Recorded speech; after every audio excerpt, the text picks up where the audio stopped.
Selamat sore Bapak Ibu. Yang semangat ya. Mari saya ulangi satu kali lagi. Selamat sore Bapak Ibu. Terima kasih, puji Tuhan. Bapak Ibu, saudara-saudari yang terkasih, kita bersyukur diberi kesempatan hadir onsite dan sehat. Kami percaya setiap saudara sudah mempersiapkan diri dan dipanggil serta dituntun Roh Kudus agar beribadah setiap hari Minggu. Karena itu kami mengingatkan kita semua bahwa ibadah hari Minggu ini kita diselenggarakan pukul 9 pagi dan pukul 5 sore. Marilah kita mempersiapkan diri dan datang lebih awal supaya kita dapat menghayati dan mengikuti persekutuan ibadah kita dengan utuh dan tidak terlambat. Bila terlambat, dimohon masuk dari pintu sisi kantor TU, langsung ke lantai atas. Adapun hal yang perlu kami ingatkan juga, mari kita menonaktifkan handphone atau di silent. Kami menyarankan Bapak Ibu membawa Alkitab dalam bentuk fisik sehingga handphone dapat dimatikan selama ibadah. Selanjutnya kami percaya kita tentu sayang dan mau terlibat merawat peralatan serta ruangan gedung gereja kita. Karena itu kami mengingatkan untuk tidak makan dan minum di dalam ruang ibadah. Kita semua bertanggung jawab untuk merawat kebersihan dan tentu menjaga semua peralatan yang ada di ruang ibadah. Kami percaya kita semua bersedia mentaati peraturan ini. Terima kasih. Warta lisan, mohon perhatian Bapak Ibu Saudara-saudari untuk warta sebagai berikut. Peneguhan Penatua masa pelayanan 2025 sampai 2028. Setelah diwartakan berturut-turut dan tidak ada keberatan dari jemaat, maka Majelis Jemaat GKI Cipinang Elok pada hari Minggu ini, 23 Maret 2025, dalam kebaktian umum 1 pukul 9, akan dilangsungkan peneguhan Penatua masa pelayanan tahun 2025 sampai 2028 dalam diri Ibu Cecilia Purnama Wiluwijaya, Bapak Yusak Fajar Halim, Ibu Yohana Lili Tansil, Penatua Dani Edward Persulesi, Penatua Rati Era Setia Ningrum, Penatua Rifki Salmon.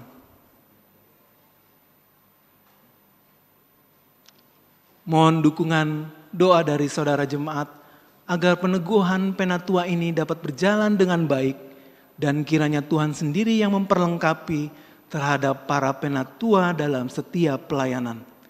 Pada akhir Maret 2025 ini akan ada penatua yang akan mengakhiri masa pelayanannya sebagai berikut.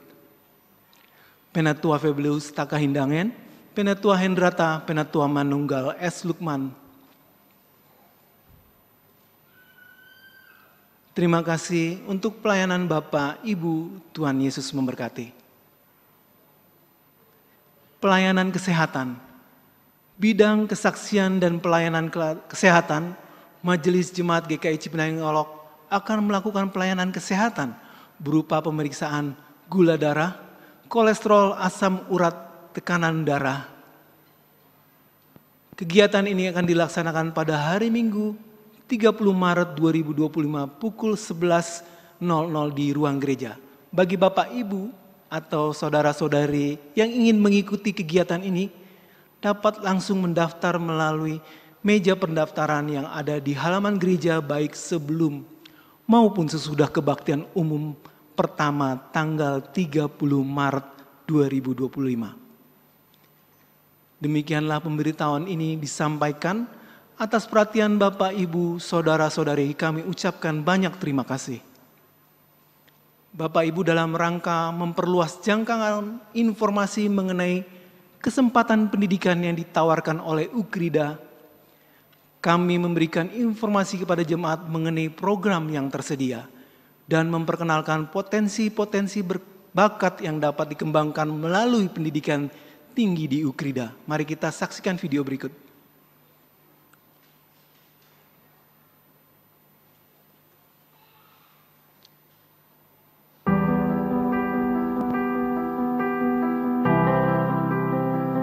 pasti punya awal. Awal untuk memulai membangun masa depan.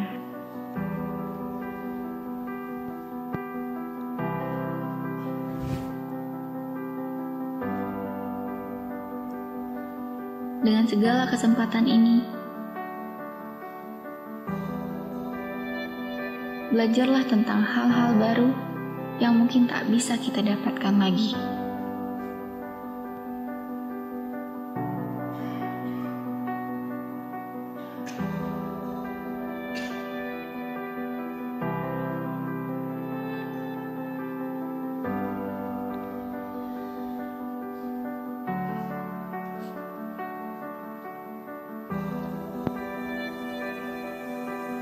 Terus gali potensi.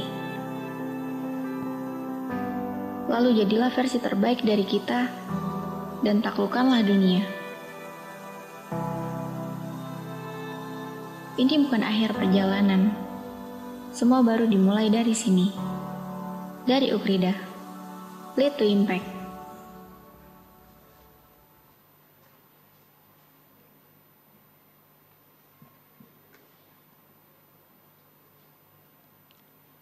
Warta selanjutnya dari Panitia Paskah.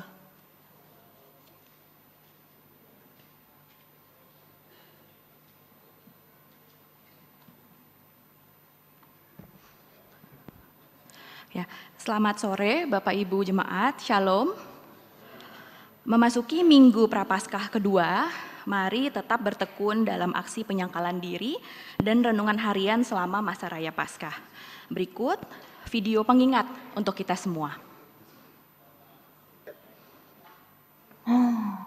Tante, capek banget. Masih banyak PR kita jadi panitia. Jangan. Aku tahu. Tante, kita beli kopi yuk. Tante mau nggak? Kita beli kopi nih. Biar nggak ngantuk, kita beli kopi deh. Ingat dong, kamu kan lagi pantang. Iya lagi. Ya udah deh. A few moments later. Tante, tapi aku pengen banget beli kopi. Ingat dong, Han. Itu kan bentuk penyangkalan diri. Semangat. Nih, ada es cafe latte, ada buttercream latte, Tante. Itu enak banget. Sabar. Nggak boleh ya? Ya enggak lah, kan kau pantang. Ya udah deh.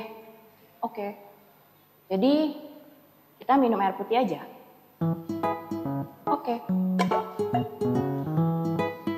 While. Ada Mbak Woro.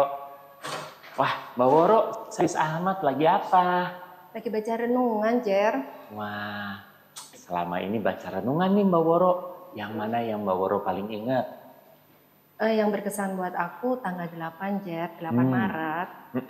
Dia yang setia menunggu kita. Oke, Tuhan yang setia menunggu. Ya. Nah, terus jadinya berasa gimana Mbak Woro? Jadinya saya semakin tahu bahwa ketika kita melakukan kesalahan atau dosa, Tuhan tetap buka gitu, buka tangan untuk bisa menerima. Jadi Tuhannya nggak ninggalin ya? Iya. Apapun kesalahan kita, Tuhan tetap setia. Menguatkan ya? Oke. Nah, Bapak dan Ibu, itu adalah ceritanya Mbak Woro. Bagaimana cerita Anda? Kami mengimbau Bapak Ibu untuk tetap mengikuti renungan yang sudah disiapkan oleh Panitia Paskah. Terkait renungan tersebut, terdapat revisi isi renungan untuk hari Rabu 19 Maret. Revisi tersebut dapat Bapak dan Ibu dapatkan dalam bentuk cetak di depan gereja dan akan dikirimkan via WhatsApp di grup wilayah masing-masing. Semoga kita tetap bisa bertekun dalam renungan kita masing-masing. Berikutnya, jemaat kembali diajak untuk ikut aksi penyangkalan diri. Jemaat dapat menentukan bentuk penyangkalan diri pribadi yang akan dilakukan sambil menyisihkan uang yang akan dipersembahkan.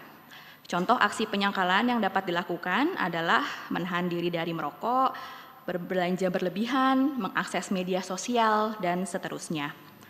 Uang yang disisihkan tersebut dapat dipersembahkan melalui transfer ke rekening gereja yaitu Bank BCA nomor 272 111 9922 atas nama GKI Cipinang Elok dengan ditambahkan kode 40 di akhirnya. Jadi misalkan jika persembahan berjumlah 100.000, mohon menjadi 100.040, jadi 100.040. Bapak Ibu juga bisa menggunakan amplop jika ingin memberikan secara langsung atau tunai di hari Minggu yang kemudian dimasukkan ke kotak persembahan yang ada di dekat pintu gereja. Sekali lagi, uang yang dikumpulkan dari aksi penyangkalan diri ini akan disalurkan untuk kegiatan bakti sosial. Mari jalani 40 hari pertobatan ini dengan hati ringan, jiwa bersyukur dan kasih yang luar biasa.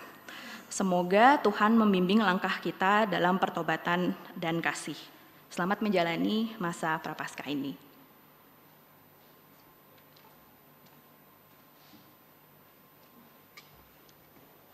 Bapak Ibu, warta selengkapnya dapat Bapak Ibu lihat di WhatsApp grup wilayah.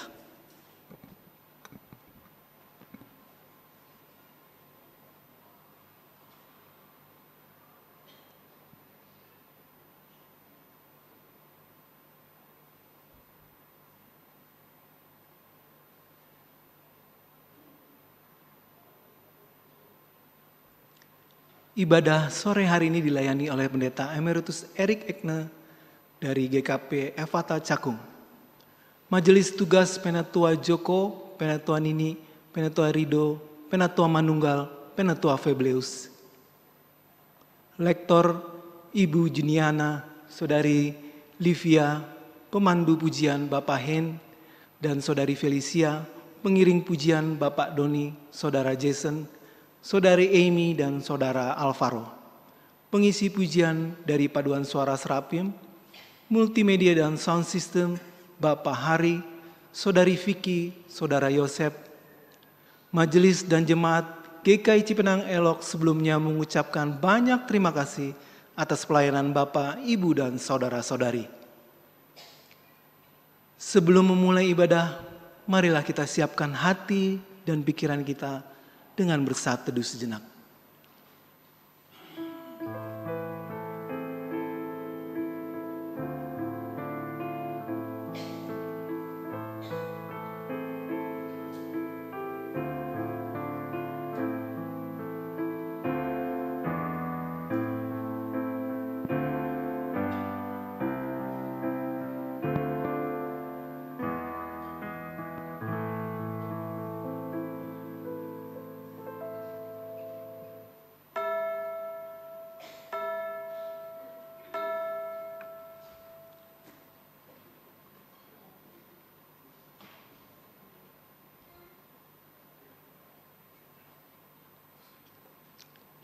Umat Tuhan, kita nyalakan lilin Prapaskah kedua.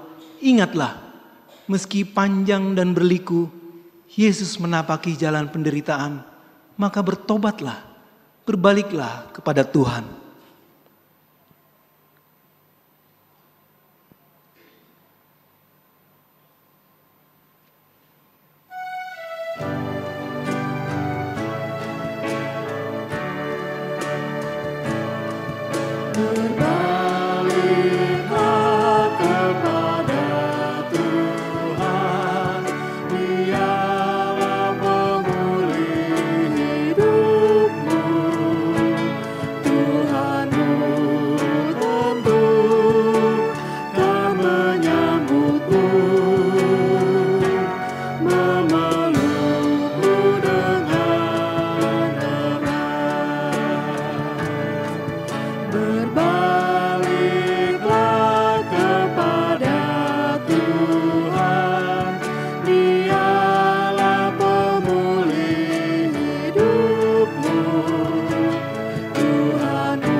Silakan bangkit berdiri.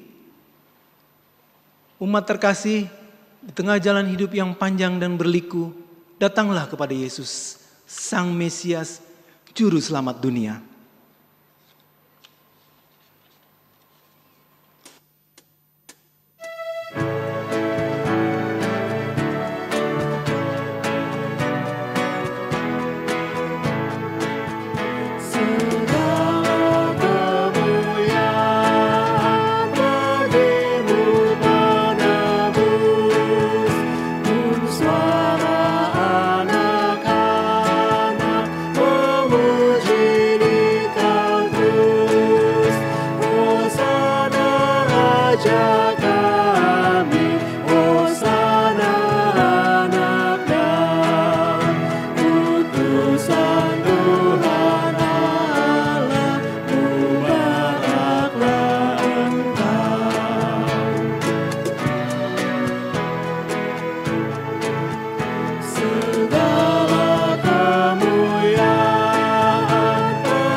Saudara yang kekasih, kita awali kebaktian pada sore hari ini dengan pengakuan bahwa pertolongan kita adalah dalam nama Tuhan yang menjadikan langit dan bumi.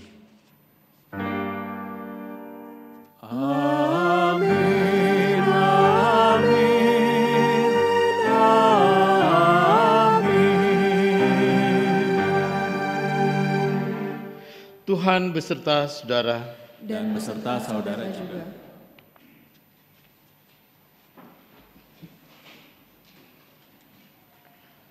Saudara yang kekasih, mencapai sebuah tujuan tidaklah segampang membalikkan telapak tangan.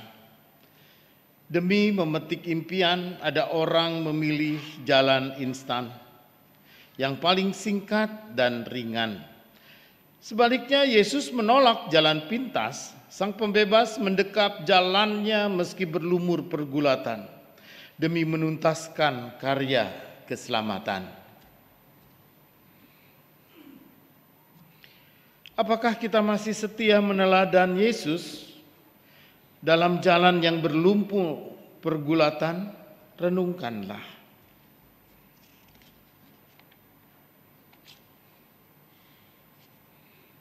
Mari kita berdoa. Ya Allah, Bapa, ampunilah kami ketika cenderung memilih jalan pintas dan tak meneladan Yesus Putramu. Ampuni ketika kami mengingkari jalan bersamamu dan memilih jalan lain yang menyesatkan. Ampuni ketika kami memuaskan diri dengan berbagai kesenangan fana. Ya Bapa, berilah kami keberanian untuk memikul salib. Dalam nama Tuhan Yesus kami memohon. Amin. Amin.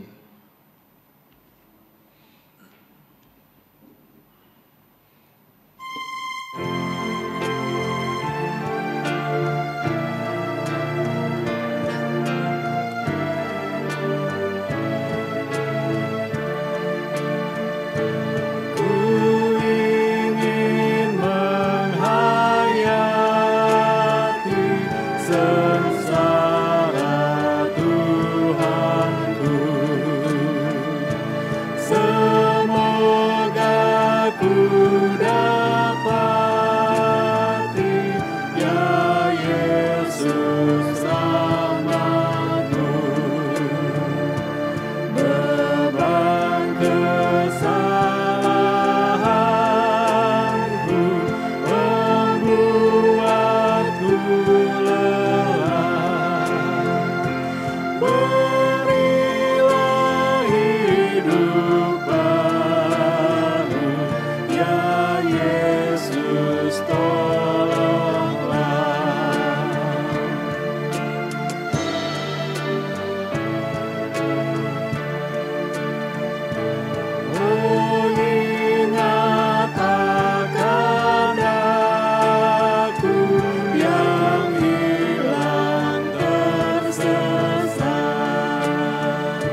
Umat diundang bangkit berdiri.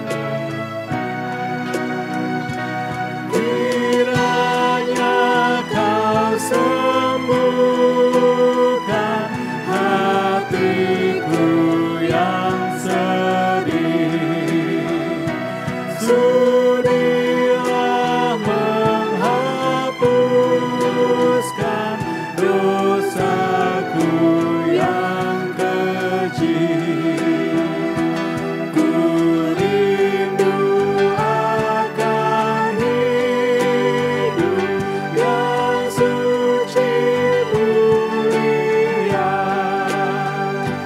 Hentikanlah tangisku, ya Yesus, tolonglah.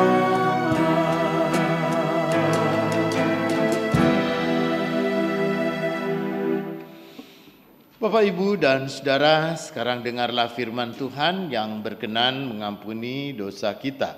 Diambil dari 2 Petrus pasal 1 ayatnya yang keempat yang mengatakan begini, dengan jalan itu ia telah menganugerahkan kepada kita janji-janji yang berharga dan sangat besar, supaya olehnya kamu boleh mengambil bagian dalam kodrat ilahi dan luput dari kebinasaan yang ada dalam dunia akibat hawa nafsu. Di dalam Kristus engkau telah diampuni. Di dalam Kristus engkau pun telah diampuni. Damai Kristus bagimu. Damai Kristus bagimu juga.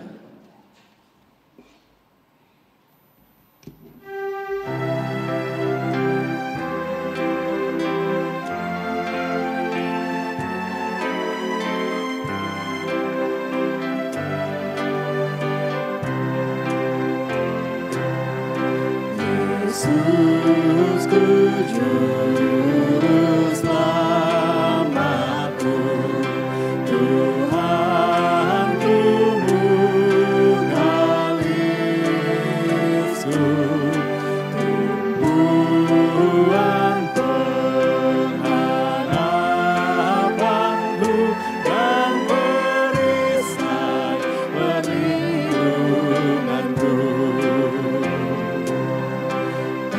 Tatkala hidupku sendu dan hati gundah pilu, Tuhanku Yesus ku seru dan jiwaku tenang dan teduh. Setiap langkahku tempuh, ku toleh Tuhanku. Setiap hasratku gelut, ku tanya Tuhanku. Dalam kasih penebus, ku berserah selalu. Tiada lagi takutku, walau hidup penuh seteru. Yesusku juru selamatku, Tuhanku mengalisku, tumpuan pengharapanku dan perisai perlindunganku.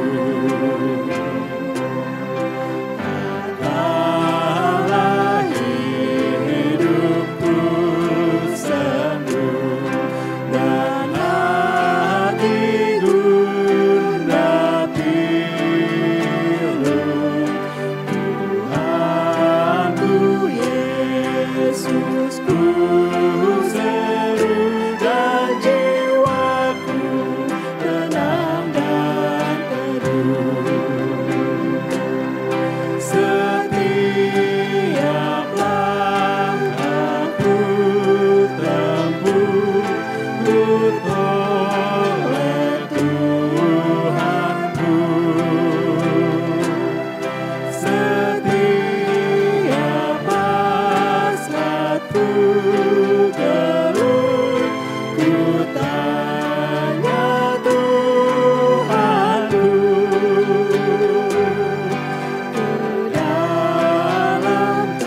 Nanti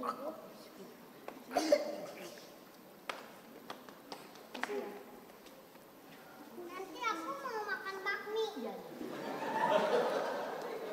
Besok. Mi.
Bapak Ibu, ketika kita menyaksikan pujian tadi, sebenarnya ini potret kita dulu.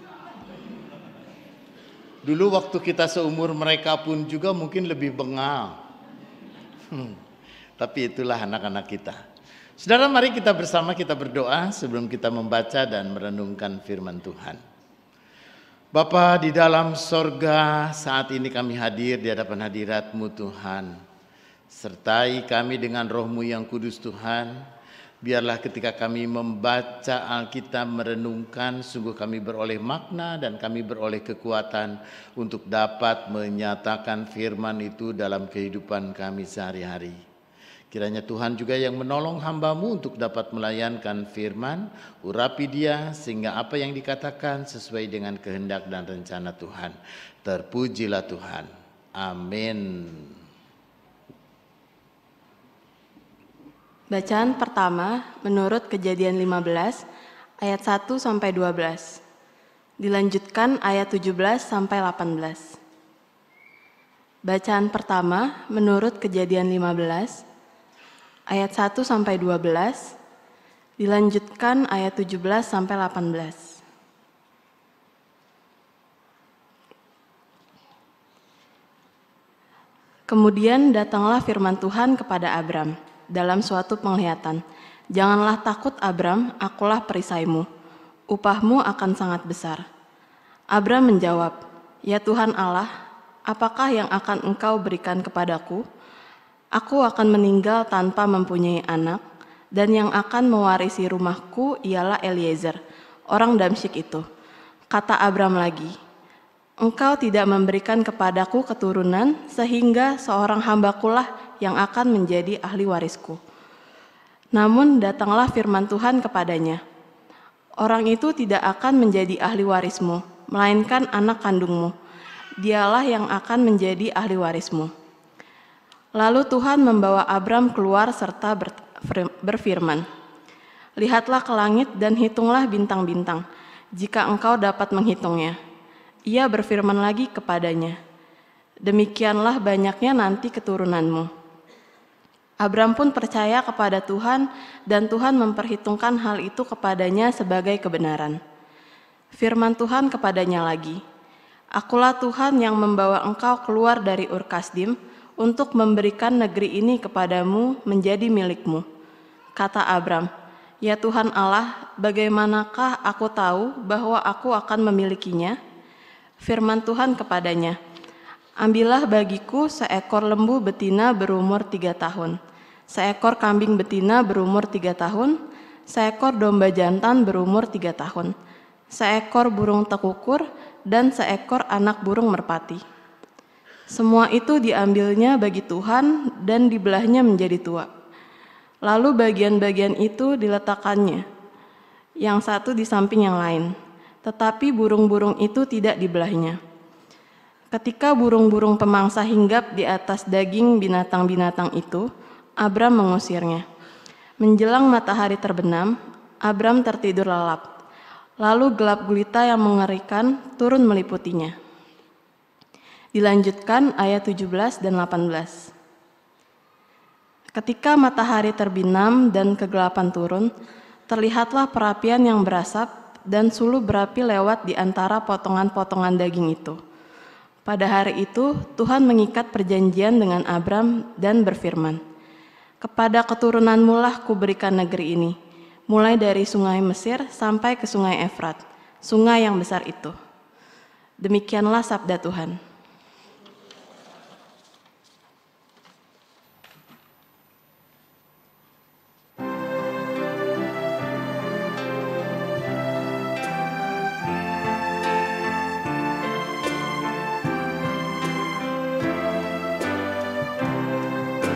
Tuhan adalah terangku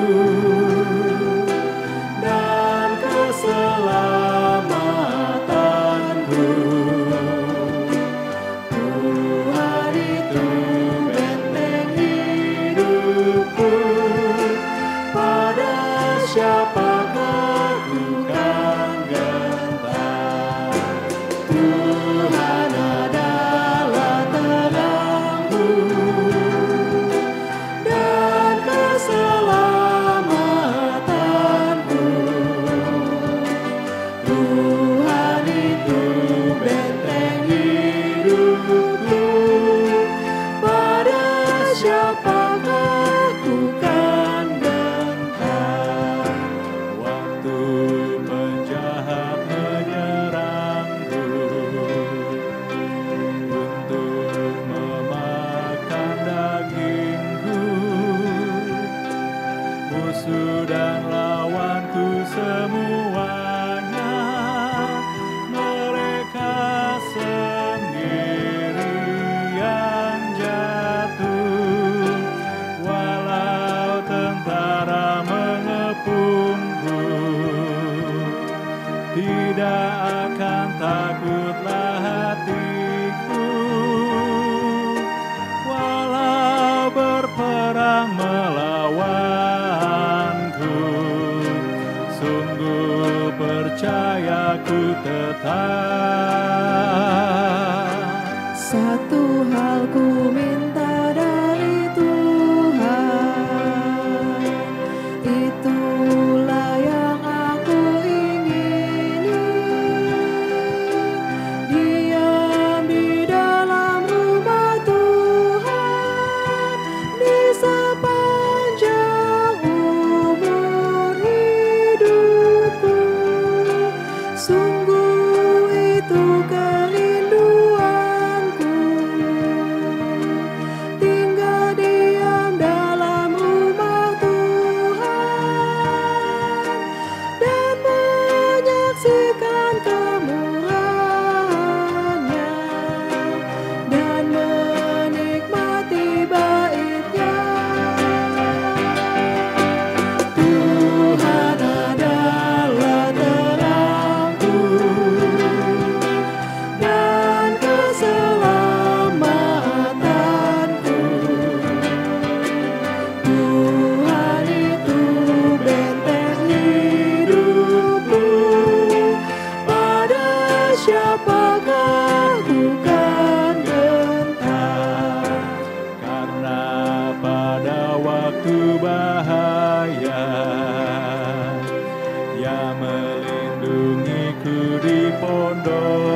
tegaklah kepalaku,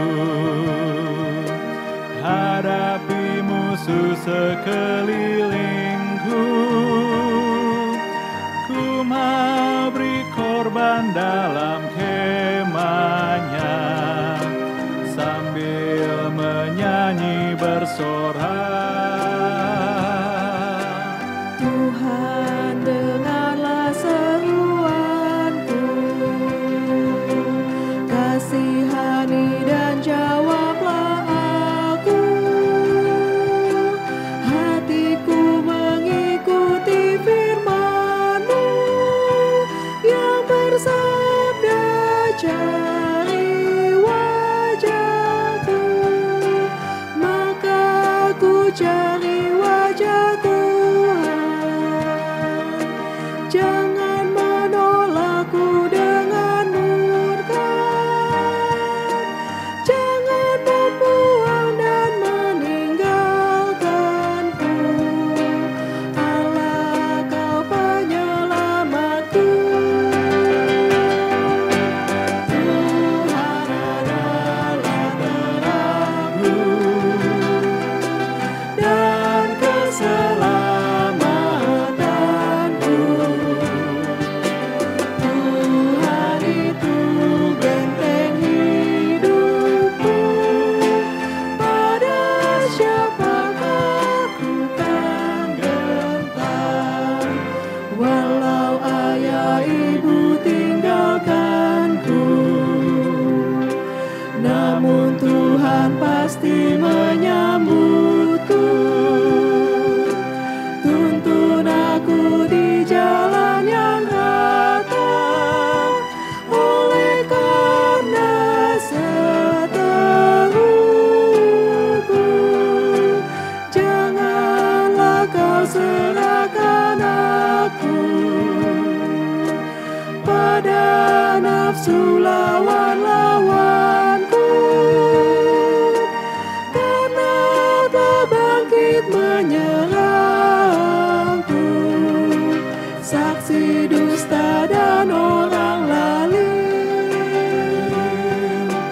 Sungguhlah hatiku percaya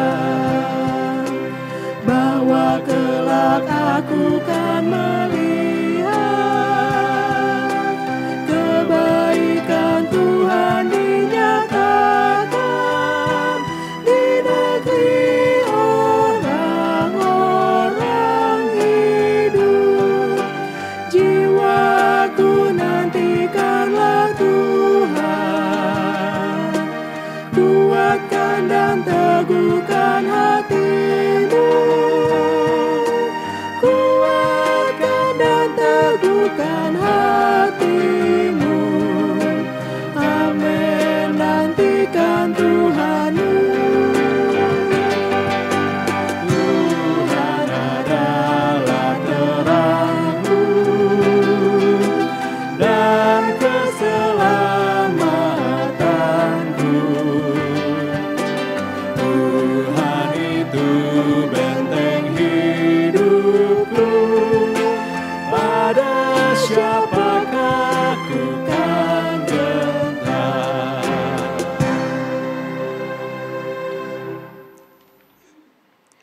Bacaan kedua menurut Filipi pasal 3 ayat 17 sampai pasal 4 ayat 1.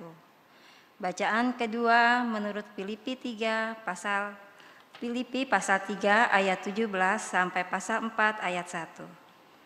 Saudara-saudara, ikutilah teladanku dan perhatikanlah mereka yang hidup sama seperti kami, yang menjadi teladan bagimu.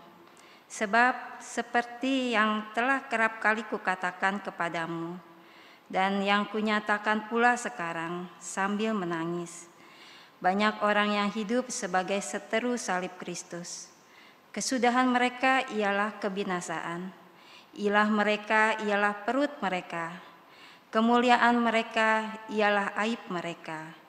Pikiran mereka semata-mata tertuju kepada perkara duniawi, sebab kewargaan kita terdapat di dalam surga, dan dari situ juga kita menantikan Tuhan Yesus Kristus sebagai Juru Selamat, yang akan mengubah tubuh kita yang hina ini, sehingga serupa dengan tubuhnya yang mulia, menurut kuasanya yang dapat menaklukkan segala sesuatu kepada dirinya. Karena itu saudara-saudara yang kukasihi dan kurindukan, sukacitaku dan mahkotaku, berdirilah juga dengan teguh dalam Tuhan, hai saudara-saudaraku yang terkasih. Demikianlah sabda Tuhan. Syukur kepada Allah. Injil Yesus Kristus menurut kitab Lukas pasal 13 ayat 31 hingga ayatnya yang ke-35. Saya akan membacakannya dalam terjemahan yang baru. Lembaga Alkitab memberikan judul Keluhan Yesus terhadap Yerusalem, dan begini katanya. Pada waktu itu datanglah beberapa orang Farisi dan berkata kepada Yesus, "Pergilah, tinggalkanlah tempat ini karena Herodes hendak membunuh engkau." Jawab Yesus kepada mereka, "Pergilah dan katakanlah kepada si rubah itu, Aku mengusir setan dan menyembuhkan orang pada hari ini dan besok, dan pada hari yang ketiga aku akan selesai. Tetapi hari ini, besok, dan lusa aku harus meneruskan perjalananku, sebab tidak mungkin seorang nabi dibunuh di luar Yerusalem. Yerusalem, Yerusalem, yang membunuh nabi-nabi dan melempari dengan batu orang-orang yang diutus kepadanya. Berkali-kali aku ingin mengumpulkan anak-anakmu sama seperti induk ayam mengumpulkan anak-anaknya di bawah sayapnya, tetapi kamu tidak mau. Sesungguhnya rumahmu ini akan ditinggalkan. Namun aku berkata kepadamu, kamu tidak akan melihat aku lagi sampai pada saat kamu berkata, terpujilah dia yang datang dalam nama Tuhan." Setelah demikian pembacaan Alkitab, berbahagialah mereka yang mendengarkan firman Tuhan dan yang memelihara di dalam kehidupannya. Hosana. Hosana, Hosana, Hosana.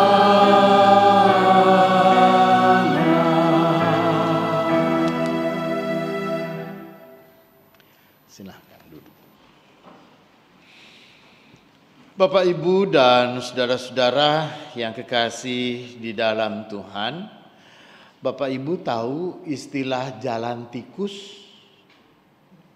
Jalan tikus?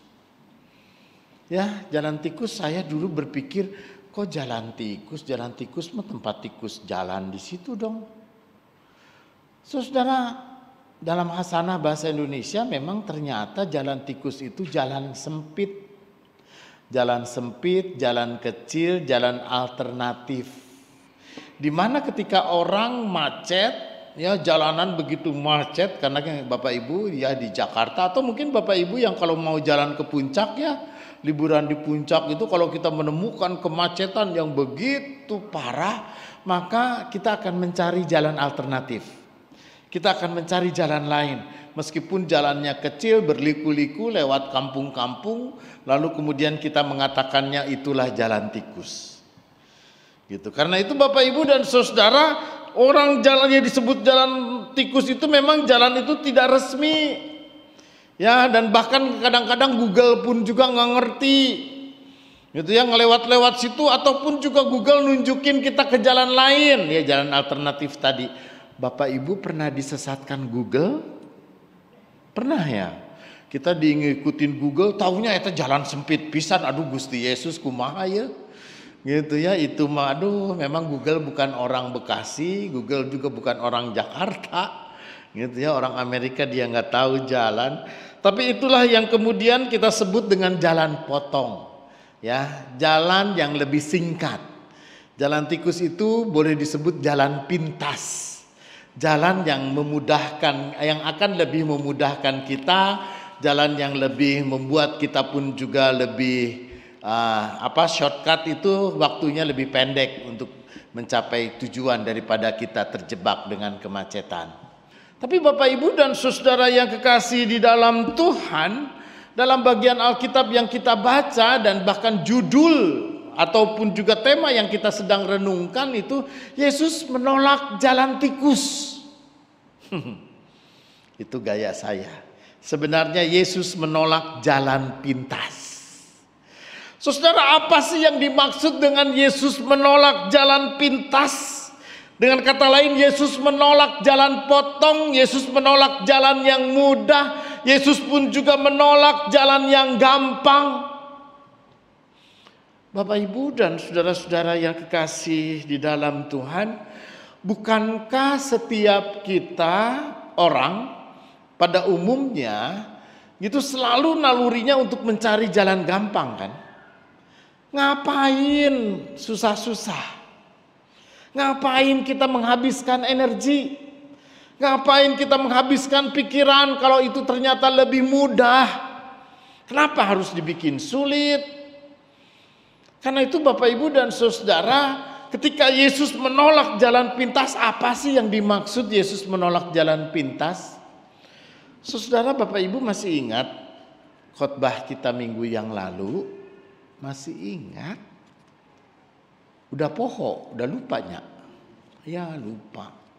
Bapak Ibu, minggu yang lalu ketika Tuhan Yesus dicobai setelah dia berpuasa, lalu kemudian dicobai di padang gurun.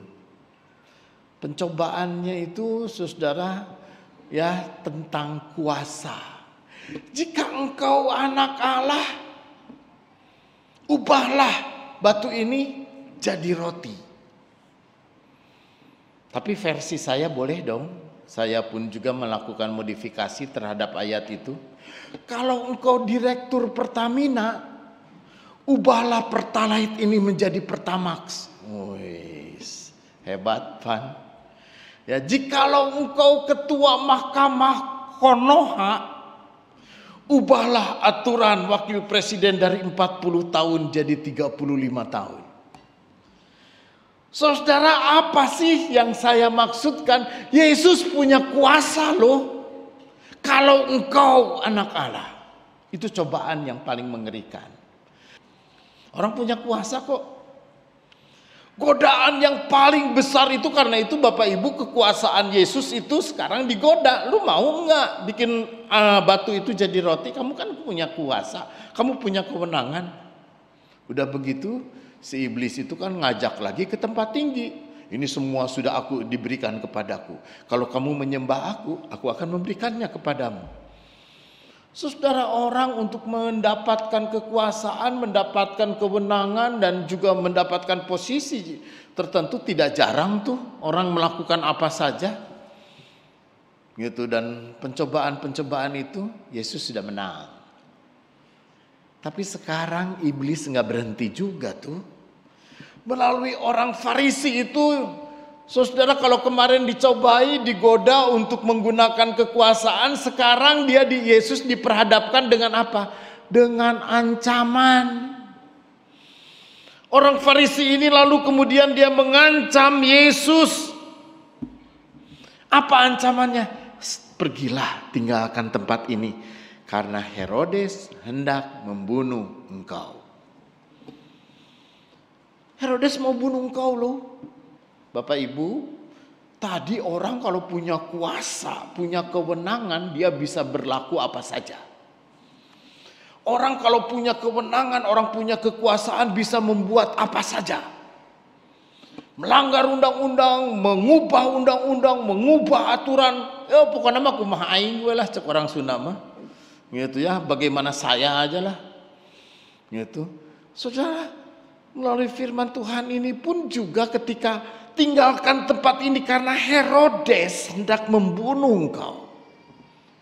Herodes itu punya kuasa yang mutlak di daerah itu. Herodes itu punya kewenangan yang sangat hebat. Apapun yang Herodes katakan semua bisa terjadi.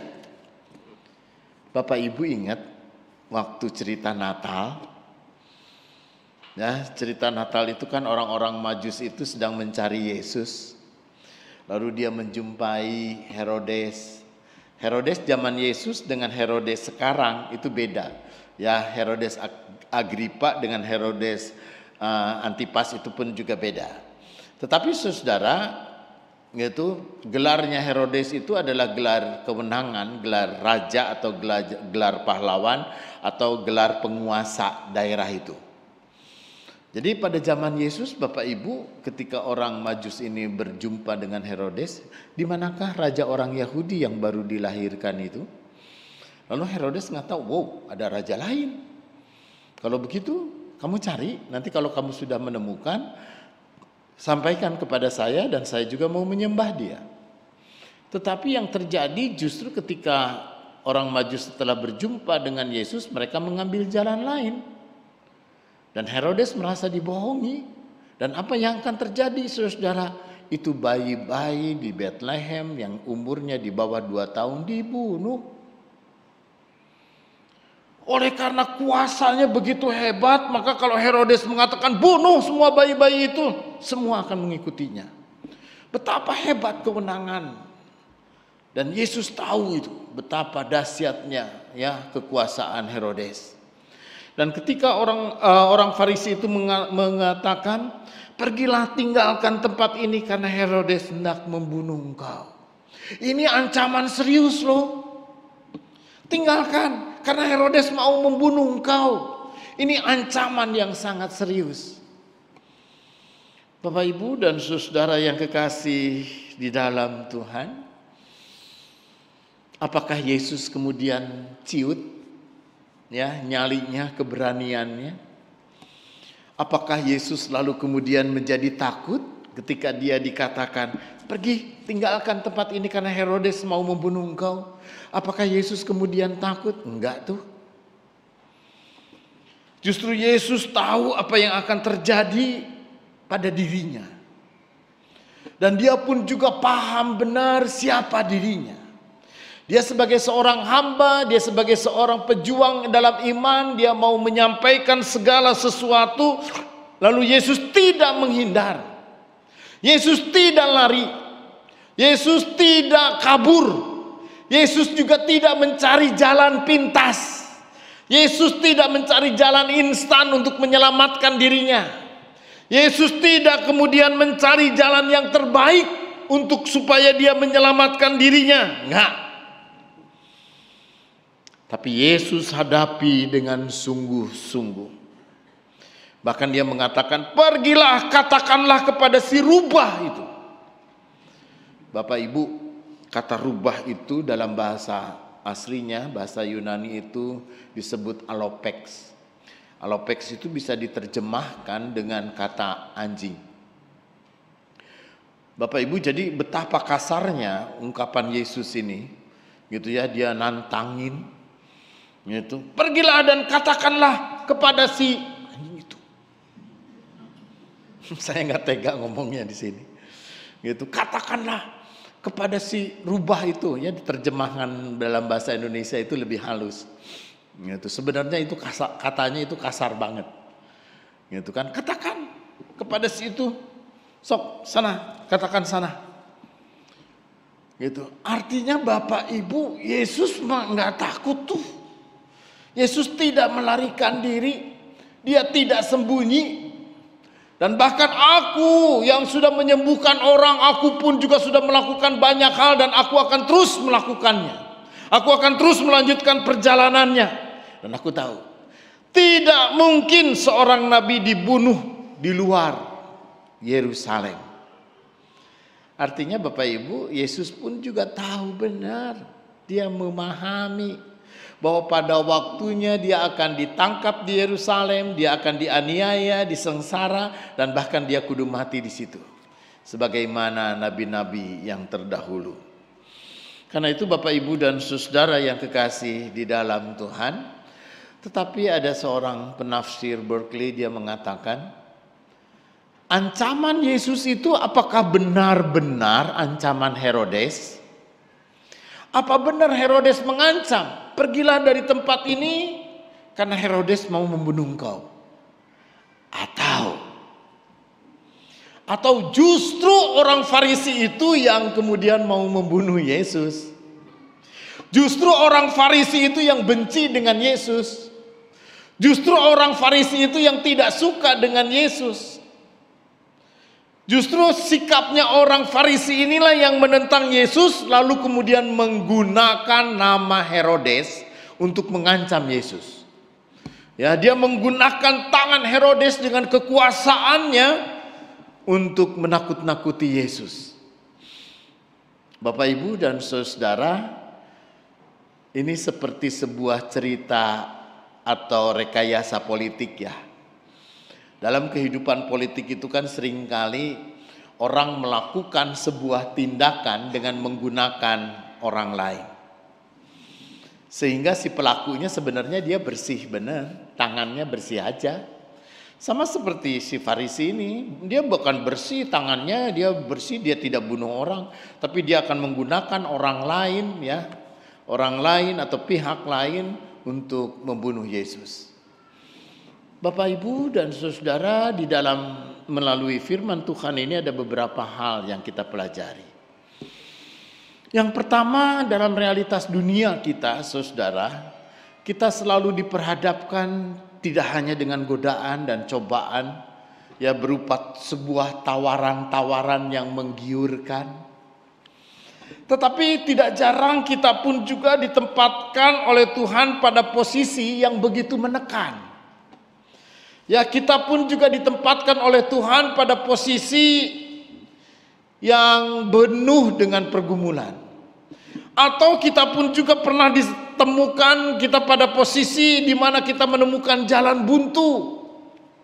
Kita nggak ngerti lagi oleh karena persoalan yang begitu berat, beban hidup yang begitu menindih. Lalu kemudian ada banyak masalah, lalu kemudian kita udah nggak ngerti lagi, Tuhan saya udah nggak paham, saya udah nggak ngerti lagi dengan persoalan ini, Tuhan tolong. Saudara, di tengah-tengah jepitan persoalan, tidak jarang kita tergoda untuk menemukan jalan pintas. Di tengah-tengah berbagai macam masalah yang kita hadapi, kita pun juga tergoda untuk kemudian mengambil jalan gampang aja. Meski kita tahu jalan gampang itu pun juga tidak sesuai dengan kehendak Tuhan. Kita tahu kok bahwa yang jalan gampang itu yang kita ambil, jalan pintas itu adalah sesuatu yang tidak benar. Karena itu Bapak, Ibu, dan saudara, itu adalah sebuah kenyataan dalam kehidupan kita. Saudara, saya punya kesaksian hidup yang sebenarnya kita selalu mungkin, bukan hanya cuma saya, tapi mungkin Bapak Ibu pernah juga diperhadapkan dengan situasi yang sangat sulit. Itu karena kalau kita hidup di tengah, ada seorang ekonom mengatakan, kita hidup di tengah-tengah negeri lumpur. Di tengah negeri lumpur ini kita nggak bisa bersih sendiri. Ya, tidak jarang orang main lumpur, ya kita pun juga ikut kotor. Bapak Ibu, mungkin kesaksian ini pun juga akan membuat kita kurang nyaman. Tapi itu situasi yang kita hadapi. Situasi yang nyata, ya, fakta hidup yang saya alami. Bapak Ibu, ini ceritanya di India aja ya, ceritanya aja, enggak di Indonesia mau baik-baik kok semuanya. Saya melayani pelayanan sebagai pengurus rumah sakit itu 20 tahun lamanya. Selama ketika saya masih aktif 20 tahun lamanya. Bapak Ibu, dan setiap tahun saya harus berhadapan dengan petugas pajak. Ini di India loh ya, bukan di Indonesia, bukan. Di India, saya pelayanannya di India. Ya, Bapak Ibu, suatu ketika awal-awalnya saya nggak ngerti nih persoalan pajak. Meskipun saya tahu bagaimana ceritanya soal pajak, tapi bagaimana saya berhadapan dengan kemelut dengan persoalan-persoalan pajak di India Bapak Ibu, itu ini menjadi tidak mudah.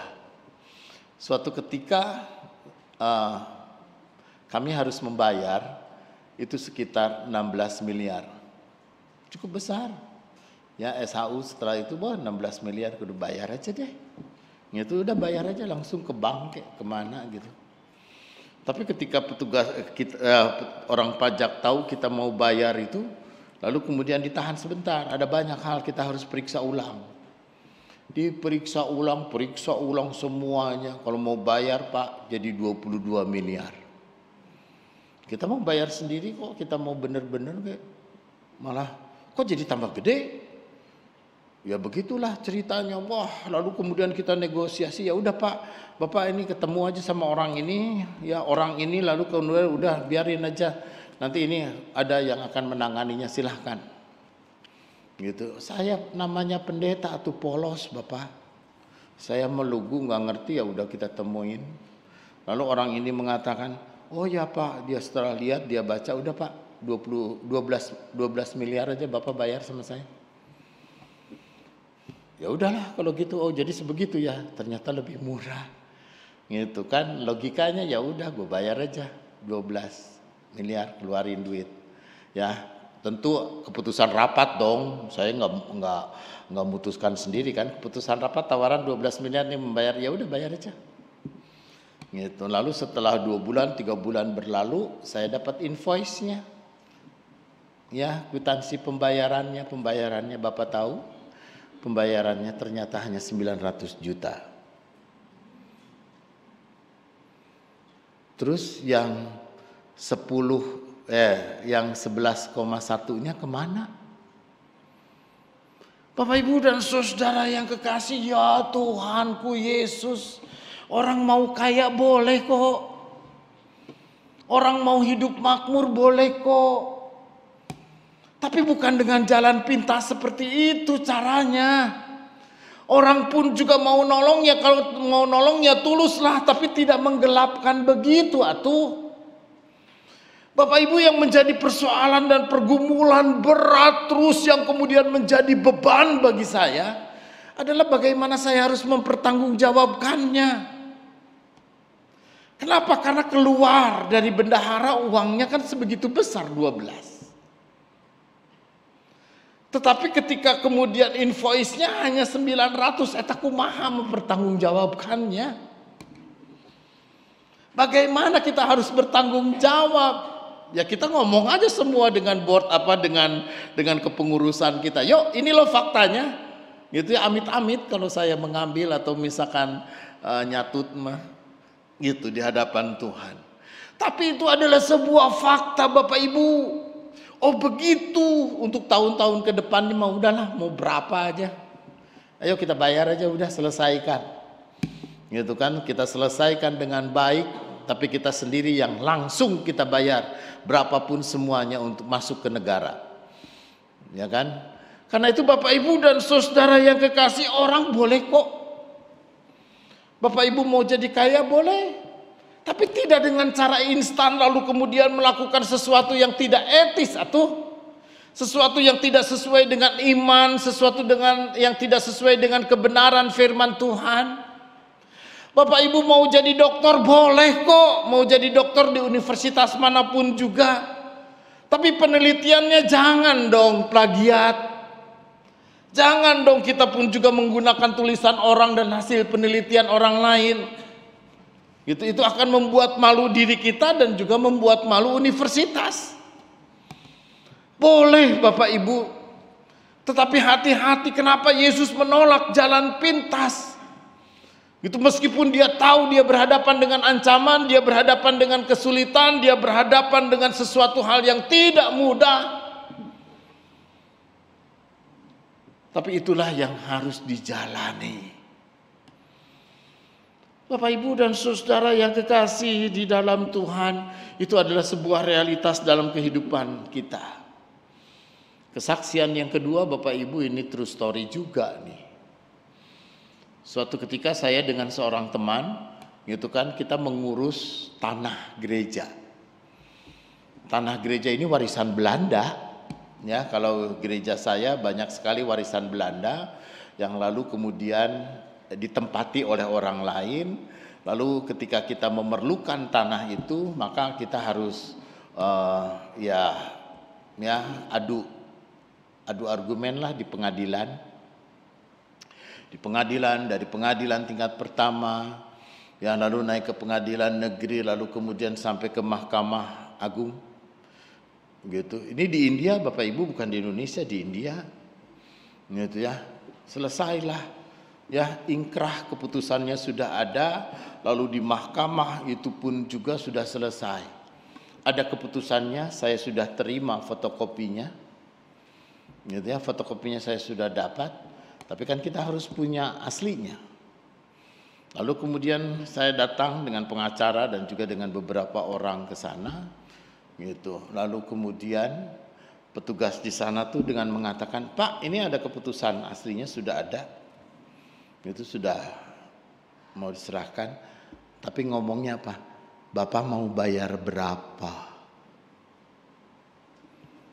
Untuk mengambil putusan asli aja Bapak mau bayar berapa? Selama ini kita nggak mengambil jalan pintas kok. Selama ini kita baik-baik aja. Selama ini pun juga kita normal-normal aja. Gitu. Lalu saya katakan, Pak, saya pendeta. Saya tidak mau untuk melakukan hal-hal yang seperti itu.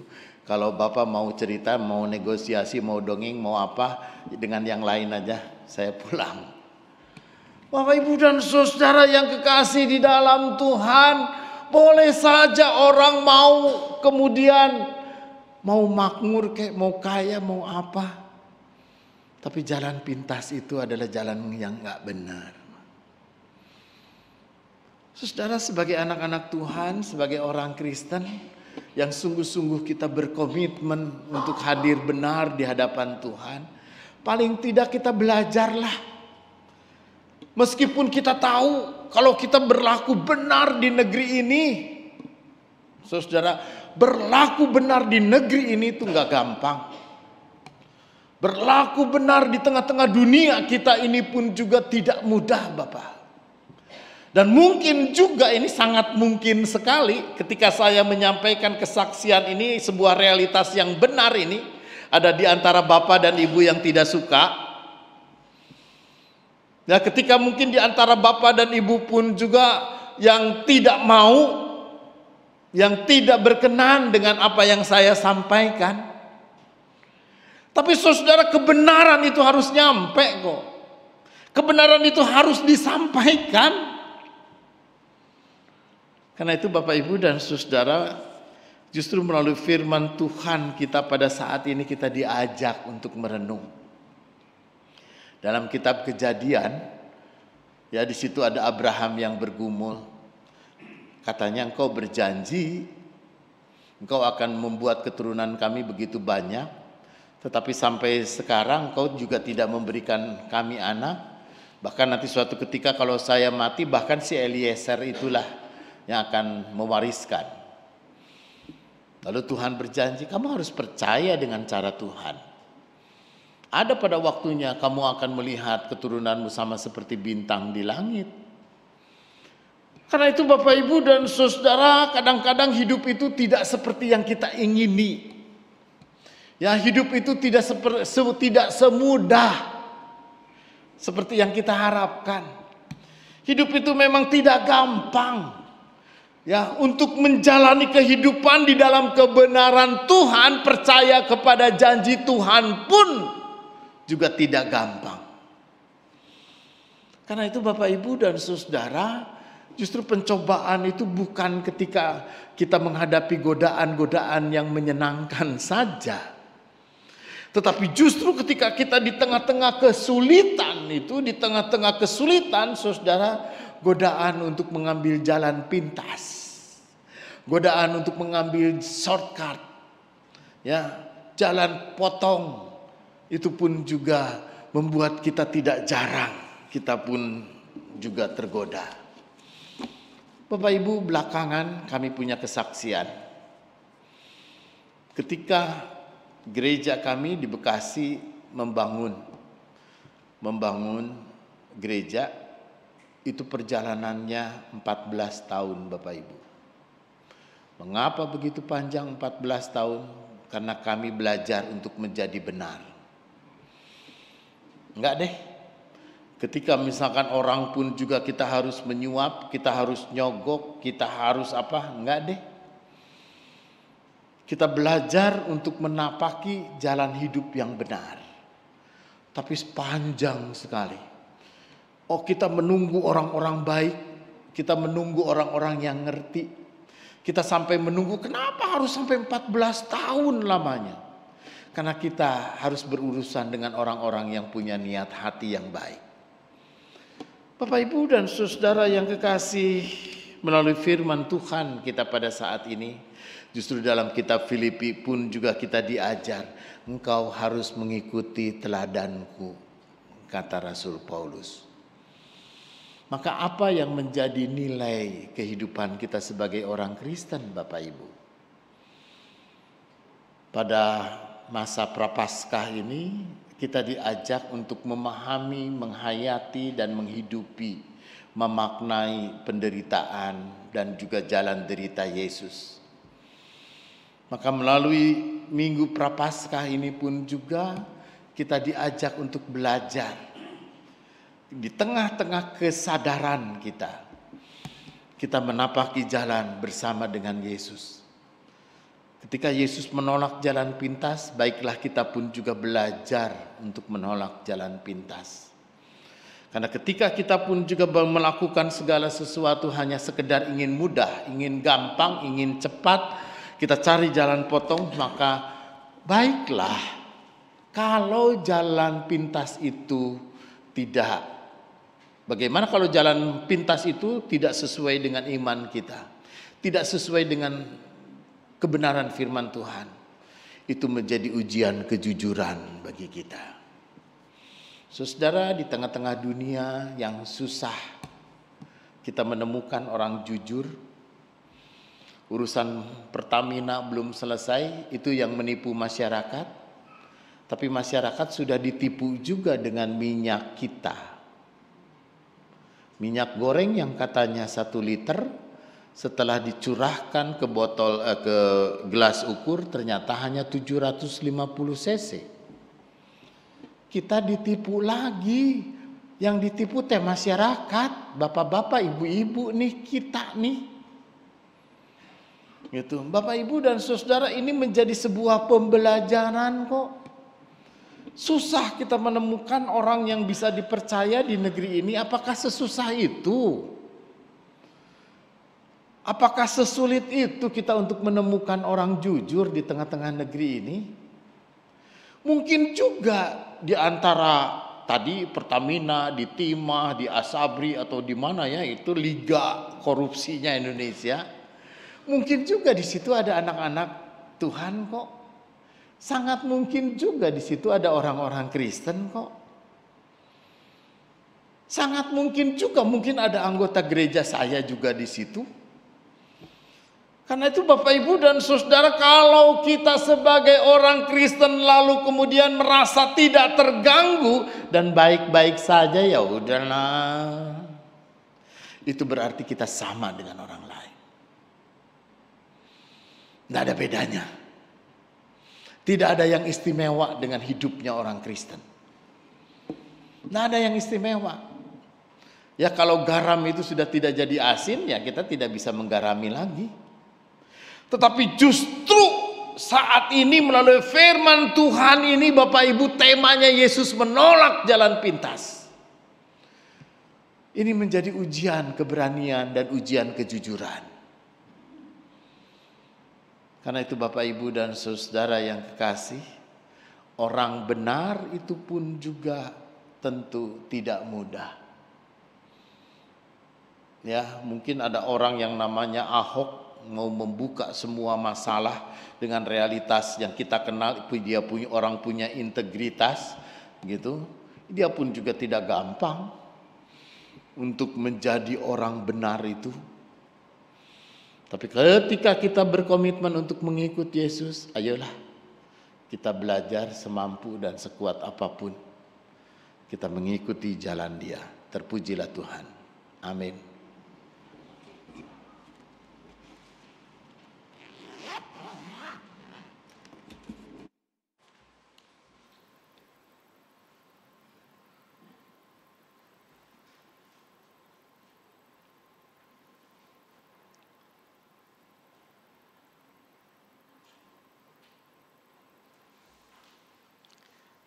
Kami undang untuk bangkit berdiri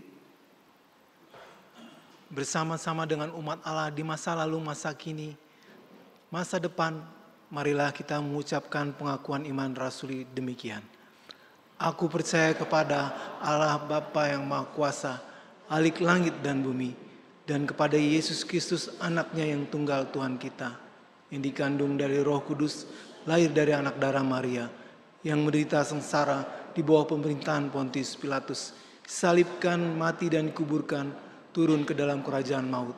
Pada hari yang ketiga, bangkit pula dari antara orang mati, naik ke surga, duduk di sebelah kanan Allah, Bapa yang Maha Kuasa, dan dari sana Ia akan datang untuk menghakimi orang yang hidup dan yang mati. Aku percaya kepada Roh Kudus, gereja yang kudus dan am, persekutuan orang kudus, pengampunan dosa, kebangkitan orang mati, dan hidup yang kekal. Amin. Umat dipersilakan duduk. Baik Bapak Ibu, kita bersama menaikkan doa syafaat kita. Mari kita berdoa. Bapa di dalam sorga, Engkau menempatkan kami di tengah-tengah dunia yang tidak ramah. Engkau pun juga menempatkan kami di tengah-tengah dunia yang jahat dan syarat dengan dosa. Tapi sungguh kami percaya karena begitu besar kasih Allah akan dunia ini. Dunia yang kami tempati ini. Dunia di mana tempat kami ada adalah dunia yang dikasihi oleh Tuhan untuk dapat diubah dan diubahkan. Karena itulah Tuhan Allah Bapa, ketika Engkau menghadirkan di tengah-tengah dunia ini, maka kami pun juga harus berhadapan dengan realitas itu. Pimpin kami Tuhan, ajarkan kami Tuhan, berikan kami kekuatan, berikan kami iman yang teguh, dan berikan kami belajar untuk setia selalu mengikuti jalan Tuhan. Sehingga kebenaran firman-Mu itu boleh kami nyatakan. Dan kami pun juga belajar setia mengikut Yesus Kristus Tuhan. Dalam kebenaran itu memang tidak mudah. Menghadirkan realitas yang benar itu pun juga mengikuti aturan dengan baik, mengikuti jalan yang benar itu pun juga tidak gampang. Tapi kami yakin dan percaya Tuhan melalui firman-Mu dan melalui renungan Yesus menolak jalan pintas. Ajari kami untuk kami pun juga setia di dalam jalan yang kami harus tempuh.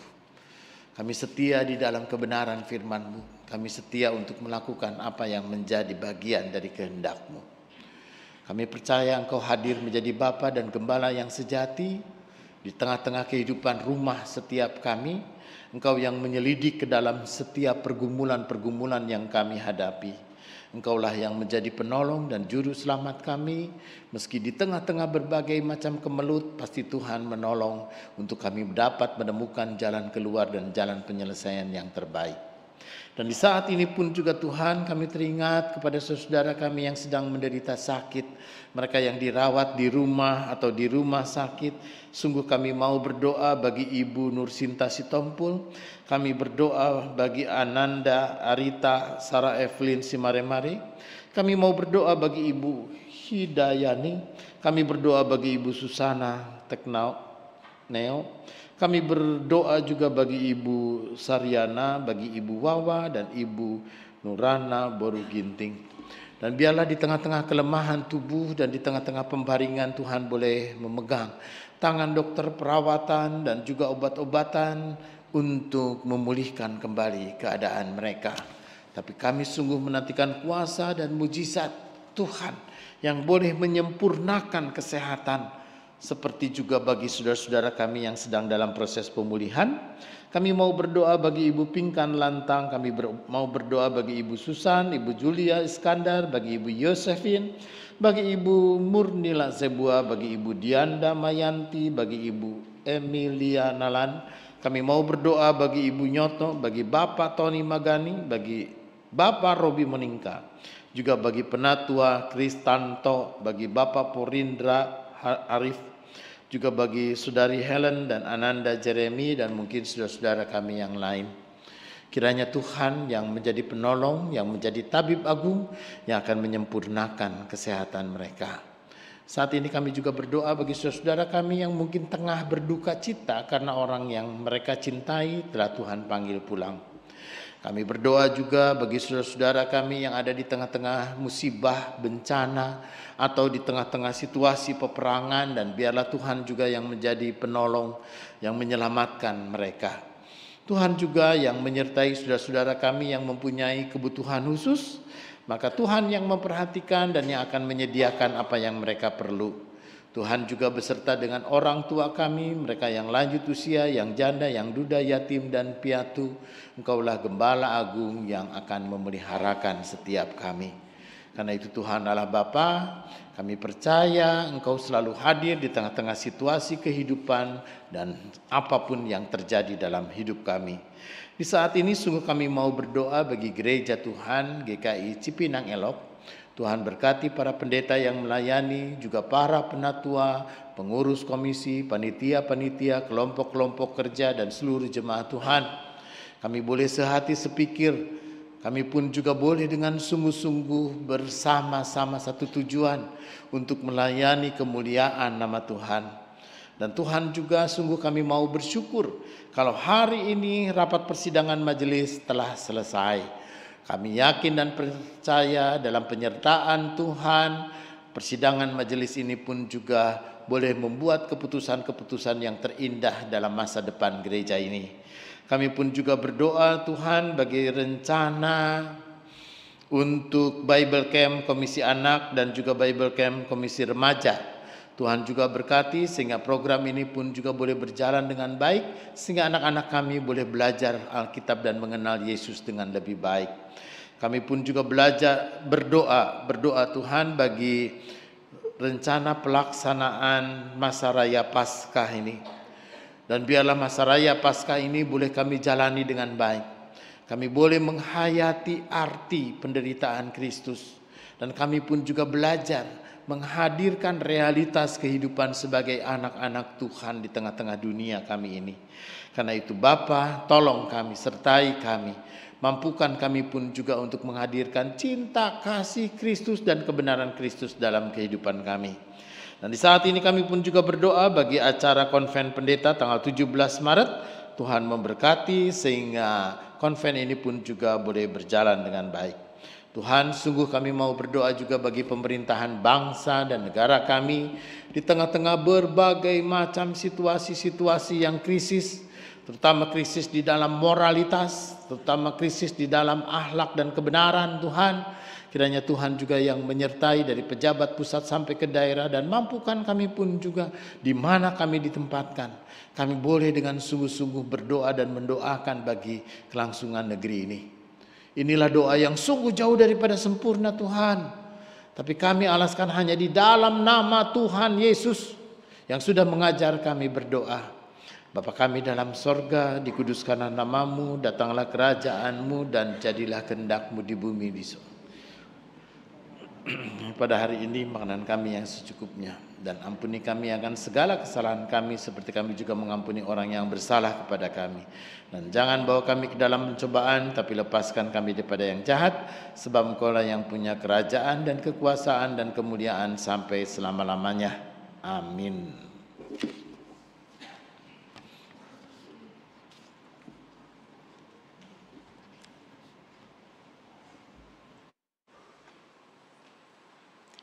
Marilah menyatakan syukur atas penyertaan Tuhan dalam melewati pergumulan dunia.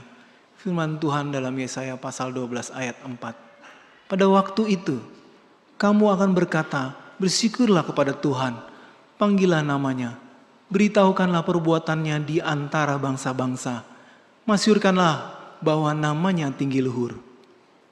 Dalam tiap ibadah bersama, jam 9 pagi dan jam 5 sore, persembahan akan diedarkan lewat kantong persembahan.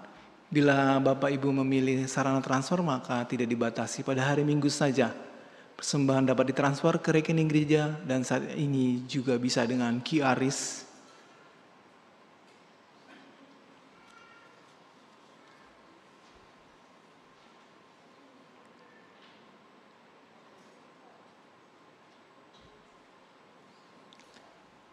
Dan pada tiap hari dan jam kerja tata usaha, persembahan dapat dimasukkan ke dalam kotak persembahan di kantor tata usaha. Marilah kita sekarang membawa rasa syukur kita dengan pujian Kidung Keesaan 470. Ucap syukur pada Tuhan.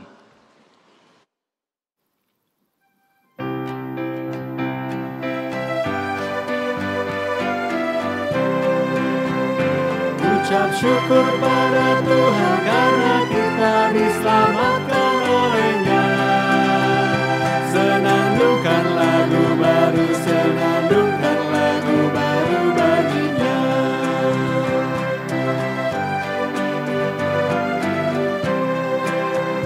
Nyanyikanlah dengan riang karena kasih setia Tuhan, nyanyilah. Senandungkan lagu baru, senandungkan lagu baru bagi-Nya.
Jemaat diundang untuk bangkit berdiri.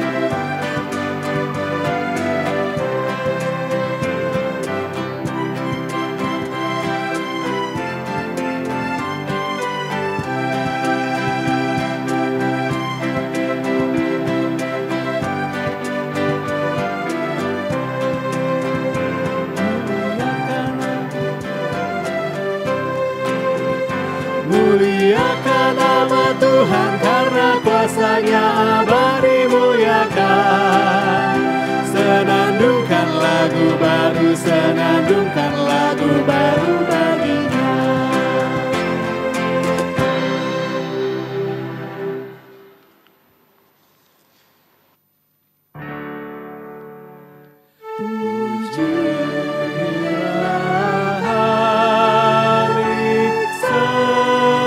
Semesta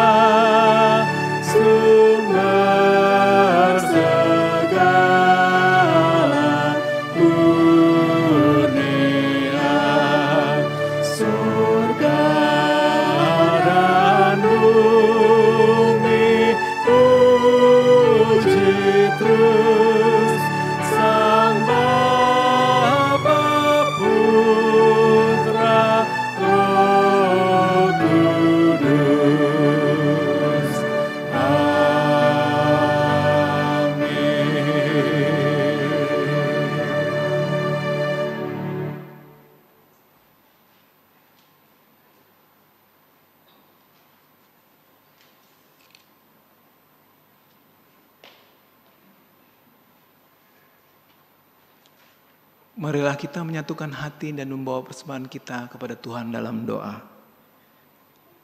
Terima kasih ya Allah, karena Engkau setia menemani kami melewati jalan yang panjang dan berliku. Inilah ungkapan syukur kami.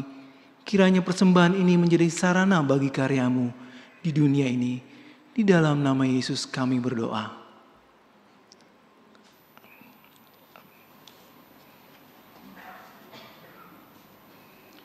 Umat yang terkasih, setialah melangkah sekalipun perjalananmu panjang dan berliku. Yakinlah ada Yesus pahlawan besar.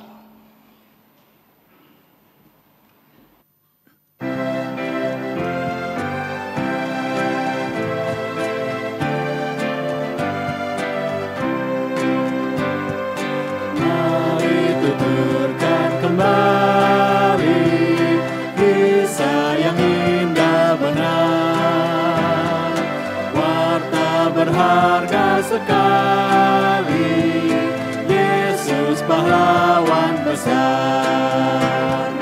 Bahwa di malam lahirnya, malak menyanyi merdu, hormat diberi bagi Allah, dunia beroleh restu. Mari tuturkan kembali kisah yang indah benar, warta berharga sekali, Yesus pahlawan besar.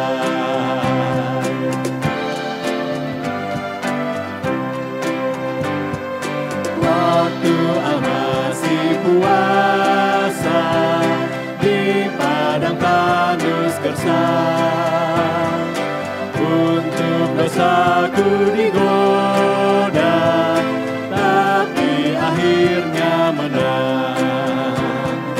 Mari tuturkan derita dan sengsaranya pedih, untuk manusia yang hina, Dia disiksa perih. Mari tuturkan kembali kisah yang indah benar, warta berharga sekali, Yesus pahlawan besar.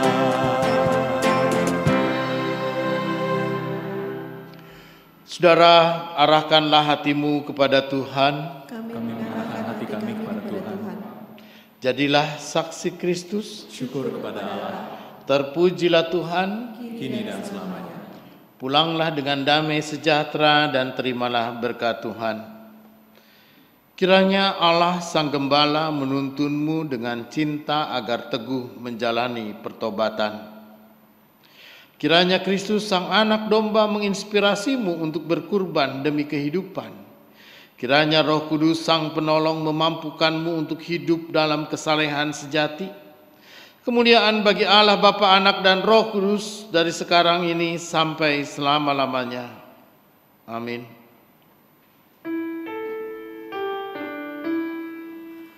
Hosana, Hosana.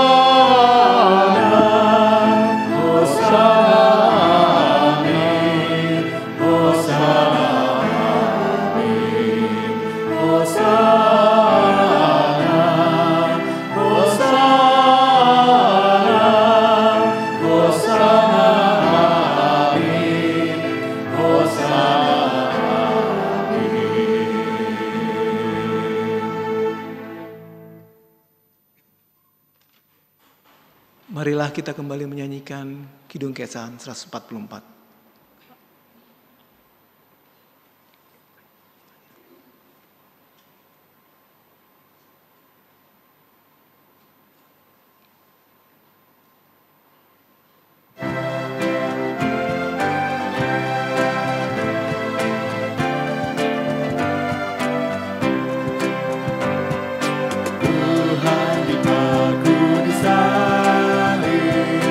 Tubuh memar di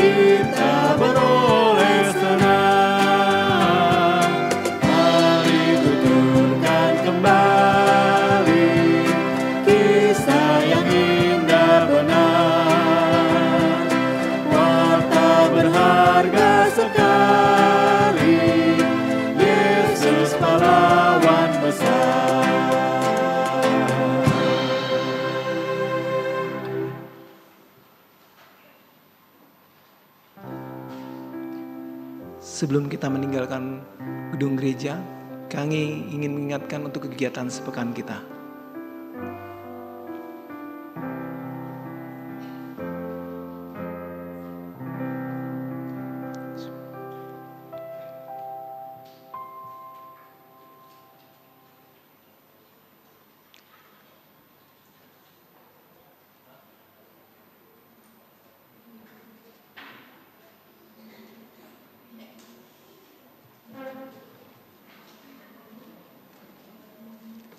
Selamat hari Minggu, Tuhan Yesus memberkati.